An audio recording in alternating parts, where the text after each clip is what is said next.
Threat to your life and to your potential, any threat to your dreams or your capability to become something great and make something great, is a direct threat upon the people that you say you love. So let me explain. A lot of us guys, we're okay with neglecting ourselves, neglecting our own path, neglecting our own dreams. But if someone were to threaten our mom or our wife or our children, we would turn into a gorilla, into a lion. We would do whatever it took to stop that threat.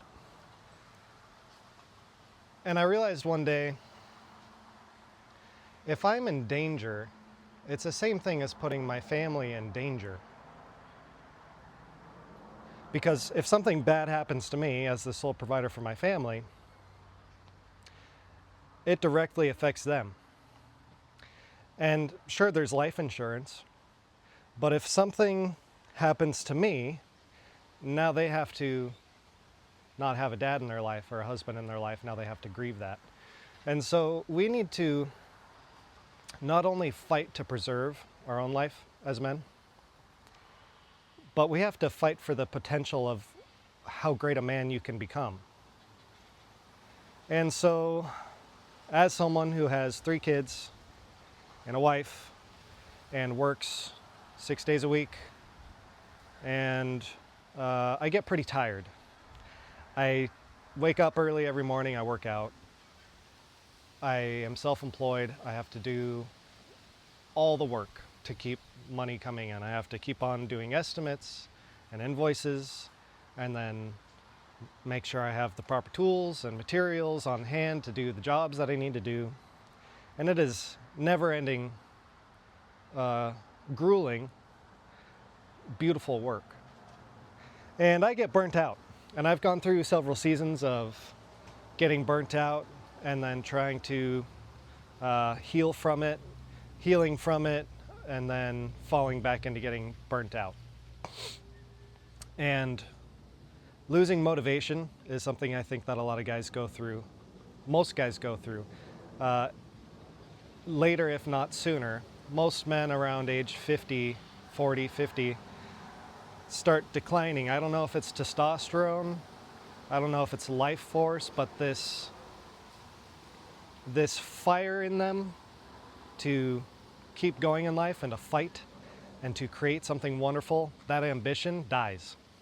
And so you don't want to get so burnt out to where you die prematurely. I think that's okay for that to happen when you're 50. And when you're 60, you're hitting a different stage in your life. You shouldn't be fighting. Your body literally can't even do it anymore. But when you're young, us young men, we need to be creating beautiful things. We are what move the world forward, either into chaos or into beauty. We should choose beauty. A lot of us are going to choose chaos. That's life. But we ought to be cultivating that fire. And so I reviewed my life and the things I do to help me cultivate that fire, not get burnt out. And I'm going to share some of those things with you. And the first one is just having that realization that any threat to you is a direct threat to the people you love most, even if you haven't met them. This is a romantic thought, but imagine if you don't become the man you're supposed to become and do the things you're supposed to do in life. The will that the Father has for you, the great things He's made you for, the great skills that are woven into your unique DNA for you to fully realize. What if you don't do any of that? Then you won't meet certain people that would end up becoming your best friends, your wife, husband. You might never meet your children. It is a direct threat. You have to take that seriously. I know it's abstract because it's not real, but it is real.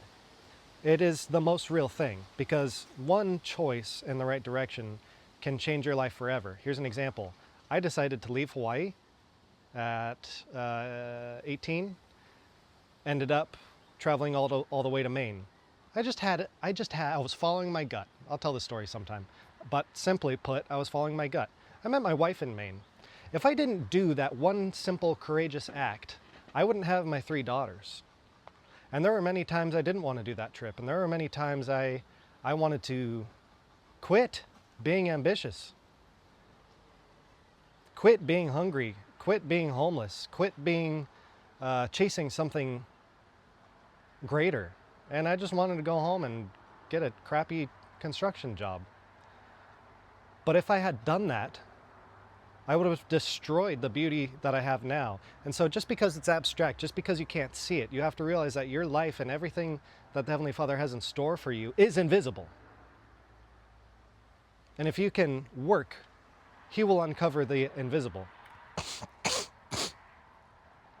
A little stuffy today, sorry.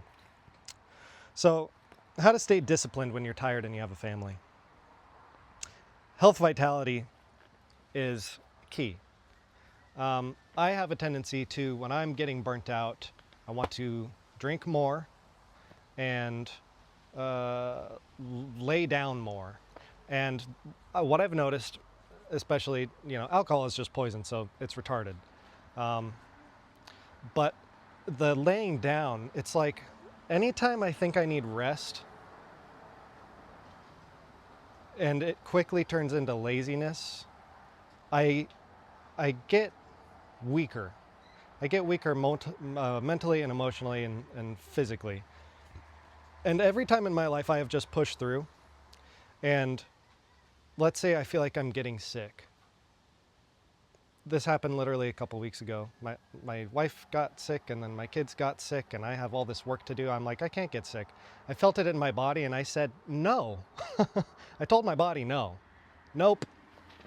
Get out. We're not getting sick. I have too much work to do. Goodbye. And it left. I mean, I felt it, and then it was gone. And I know what sickness feels like. I've been sick enough in my life, to know when something is the beginning of something gross, just like we all do. I told my body no. If I'm starting to get burnt out, the first thing to do when you're getting burnt out and you're losing motivation and discipline is to put on some armor and to step into your warrior boots and pick up a sword and a shield and simply fight. Now, I'm not against rest, and I'm not for hustle culture. Rest every 7th day. Rest all day. Get your rest in the entire day. Don't do any work. Don't work out. Eat nutritious food. Pray. Meditate. Fill your brain with good stuff. Hang out with your family and friends. Go for a walk. Rest. Don't think about work. And then, Sunday, pick up your armor and get back to work for the next 6 days. It's this natural rhythm it's a beautiful natural rhythm that we've been given. And if we step out of it and we try to, take a Wednesday off and rest on Wednesday and then go a little bit more, and then, Saturday comes, but we feel behind, and so we got to do a little bit more. Pick a day, rest on that day, and work the 6 other days. It's a heavenly principle for a reason. I'm not tied to any doctrine, but what I do know is that it's been hugely beneficial to me. So that's the first thing. Don't be a workaholic. Give it time, and then when you're feeling weak, just pick up your armor. If you're getting sick, just tell your body no. Every cell in your body is listening to you. You're the master. You need to act like it. That's really hard to do, though, if you're in a toxic environment. So before living in Hawaii, Northern California has constant chemtrails, constant dry air. I don't know what is going on there, but I was getting, me and my family, I don't know about other people, right? Maybe it's not for other people. Maybe it's just us on our body and the environment. But we were getting sick all the time. And we weren't even putting our kids in school. But it was like anytime we went and saw another kid that was a family member's kid, or went to the park, it was like there's some kid there just with stuffy nose, or coughing up a storm. And we were healthy. We're eating healthy food, tea all the time, tinctures, the essential oil crap. Healthy people eating organic food, sick all the time. So the environment might be making you sick, and that's going to affect your vitality. And that's an attack that's planned by whoever you want to figure out they are. They're not trying to make you healthy, and they're trying to make you a zombie and gray and get rid of your potential. So that's why I live out here. Even though it's expensive, in my mind, that's what I'm paying for, is the health and vitality. And it might be worth considering for you if you want to be the strongest version of yourself. It's kind of hard to do that in a toxic environment. So I'm just going to put that out there. That's not something a lot of people want to think about, because that's a major change. Bad food is another one. Just fix your diet. And this is coming from a guy, I like chips. I eat chips. I don't drink soda. I don't have like bad chips. I get the organic, whatever, kettle stuff. But like, I've got my little things that I like to eat that aren't necessarily healthy. And it doesn't matter. It doesn't affect me. You have to get your gut right. You have to get your mind right. You have to get your muscles right, your blood right, your breathing right. And then you can have some whiskey, you can have a cigar, you can have some chips, and you'll be completely fine.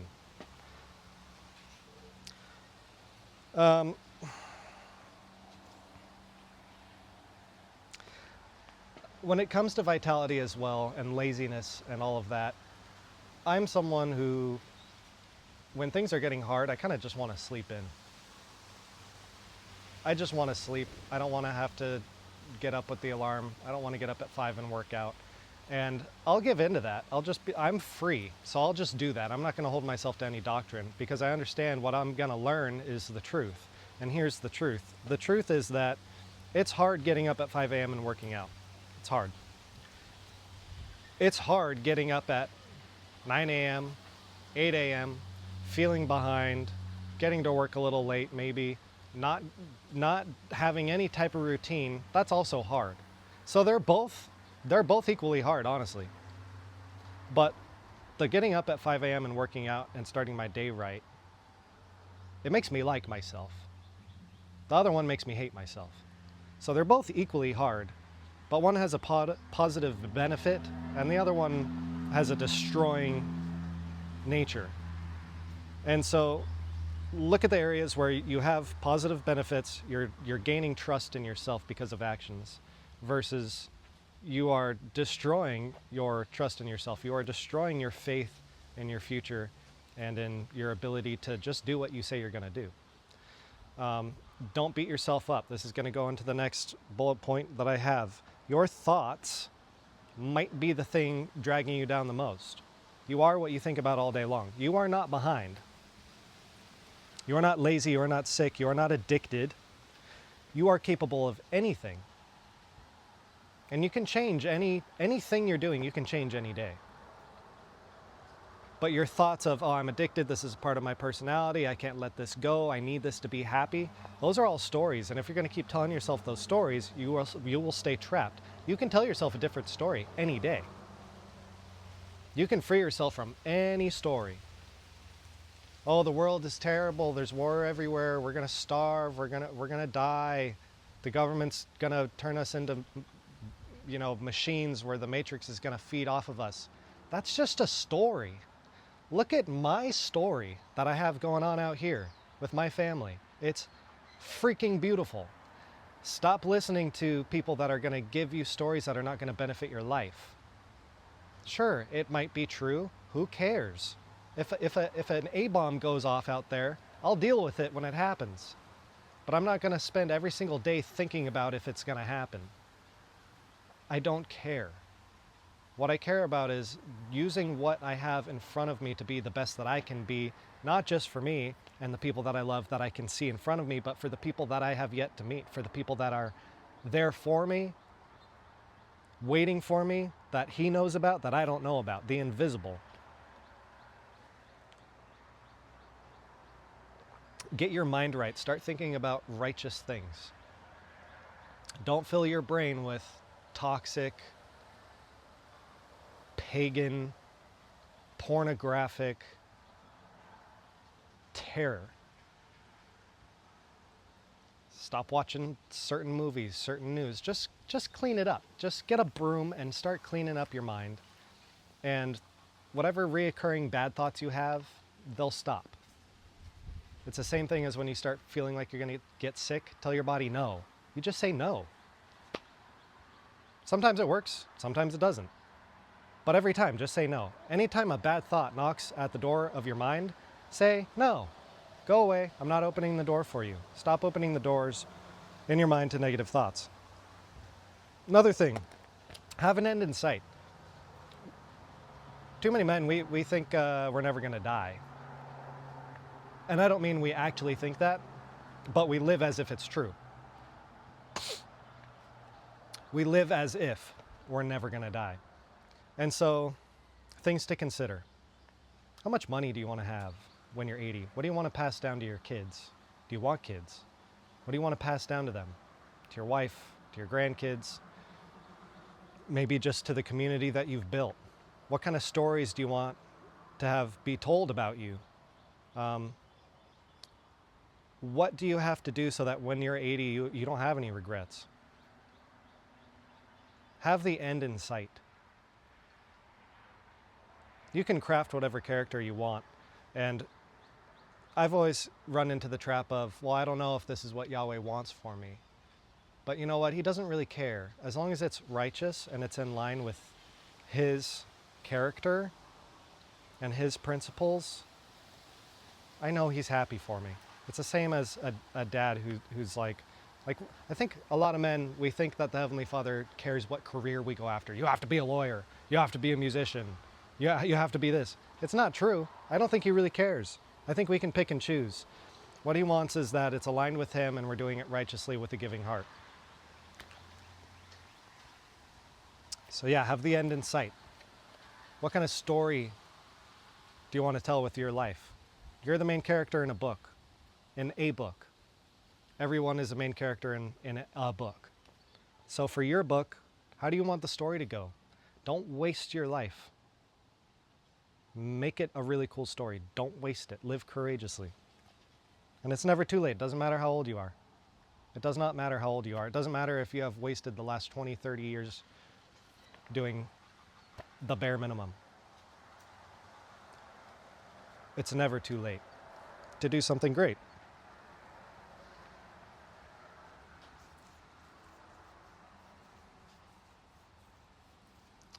All right, we're going long, so I'm going to end it here. To enter the kingdom of heaven, you must first become like these little children. You have to become a child. So when it comes to being a man and you're tired because you have kids and you're working all the time, and maybe it's construction, so it's physically and mentally grueling and tasking, and you're getting worn out. And you have other things that you feel like you need to do in life to be a good dad, to be a good husband, to be a good steward of the gifts you were given. Maybe you want to make YouTube videos, maybe you want to make music, maybe you want to write children's books, and you're just too damn tired to do anything extra. Here's a little bit of information. You have to become a child to enter the kingdom of heaven. The kingdom of heaven is here on earth right now. And it's up to you to spread it. It's up to you to see it and then live as if it's true and spread it around. If you become like a child, you know what children do? They create nonstop. They don't need discipline. They don't need motivation. Nonstop creativity. No motivation or discipline required. They just do it. So if you become like a child and you're able to fall in love with the creative process,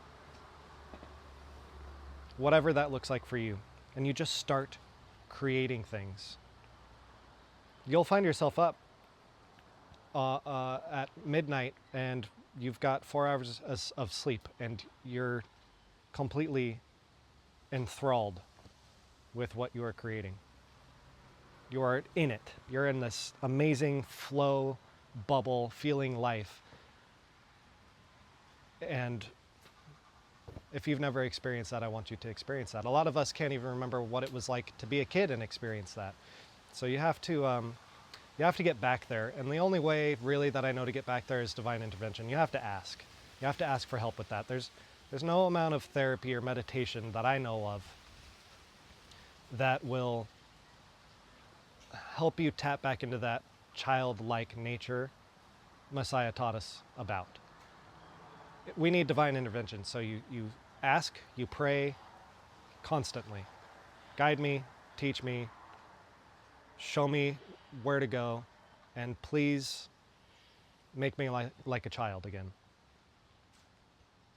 Make me like a child. Give me the innocence and the creativity of a child again, so that I can follow you, I can hear you, and I can do your will.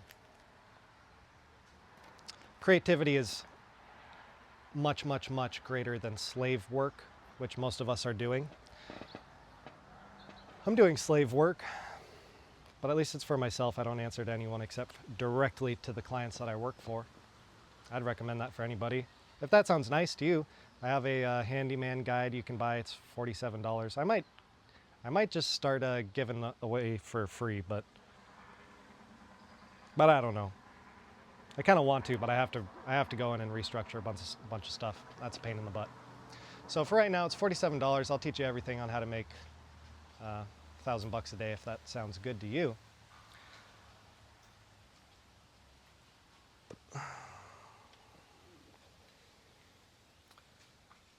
But creative work is better than slave work.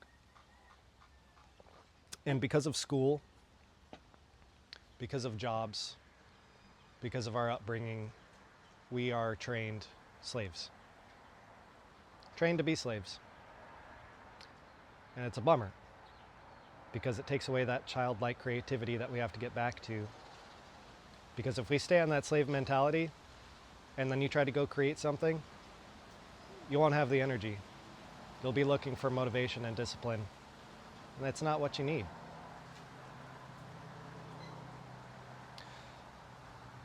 I get inspired by watching my kids.